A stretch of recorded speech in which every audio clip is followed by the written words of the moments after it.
Les grandes incomprises du règne animal. Lorsqu'on évoque les hyènes, beaucoup imaginent un charognard lâche, ricanant dans l'ombre des grands prédateurs. Cette vision, largement répandue, est pourtant l'un des mythes les plus tenaces et les plus injustes de la faune sauvage. Pourtant, cette image est l'une des plus injustes de toute l'histoire naturelle. Les hyènes figurent parmi les mammifères les plus intelligents, les plus sociaux et les plus efficaces du continent africain. Les hyènes appartiennent à la famille des hyénidés, un groupe ancien et évolutivement distinct des félins comme des canidés. Cette famille comprend 4 espèces: la hyène tachetée, Crocuta crocuta, la hyène rayée, Hyena hyena, la hyène brune, Parayaena brunea, et le protèle, Protel cristata, spécialisé dans la consommation de termites. La hyène tachetée peut atteindre jusqu'à 80 kg et possède l'une des mâchoires les plus puissantes parmi les mammifères terrestres. Ses dents, capables de broyer des os épais, lui permettent d'exploiter des ressources alimentaires inaccessibles à la majorité des autres carnivores. Son corps est parfaitement adapté à l'endurance. Pattes antérieures longues et puissantes, dos incliné et musculature robuste. Contrairement aux idées reçues, la hyène est une chasseuse active, capable d'abattre seule des proies de grande taille.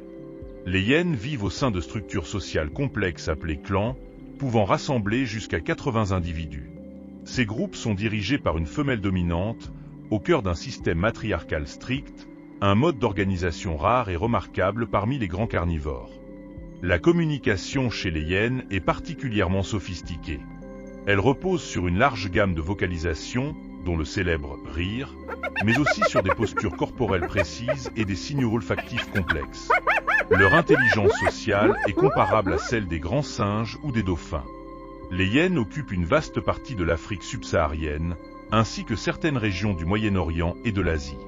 Elles s'adaptent à une grande diversité de milieux, notamment les savanes, les plaines ouvertes, les zones semi-désertiques et dans certains cas, les abords des zones habitées par l'homme. La reproduction chez les hyènes est un processus complexe, étroitement lié à une hiérarchie sociale rigoureuse. La gestation dure environ 110 jours, et les petits naissent déjà remarquablement développés. Leurs yeux sont ouverts et leurs dents présentes, ce qui les rend capables d'entrer en compétition dès les toutes premières heures de leur vie. Les mères jouent un rôle central dans l'apprentissage des jeunes, leur transmettant dès le plus jeune âge les règles sociales indispensables à la cohésion et à la survie du clan. Malgré une relative abondance de certaines espèces, les hyènes sont aujourd'hui confrontées à de multiples menaces.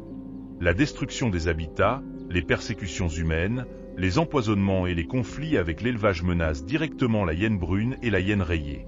Leur disparition provoquerait un déséquilibre majeur des écosystèmes, ces espèces jouant un rôle essentiel dans l'élimination des carcasses et la limitation des maladies.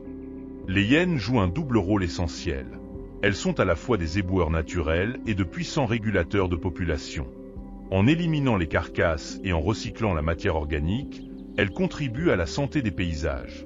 Sans elles, les écosystèmes africains deviendraient plus instables et exposés à un risque accru de propagation des maladies. Les hyènes ne sont ni des monstres ni des parasites. Elles sont des piliers invisibles du vivant, intelligentes, organisées et indispensables à l'équilibre des écosystèmes. Changer notre regard sur elles, c'est faire un pas vers une conservation plus juste et plus éclairée. Aimez, partagez et abonnez-vous pour soutenir la diffusion de la connaissance du vivant.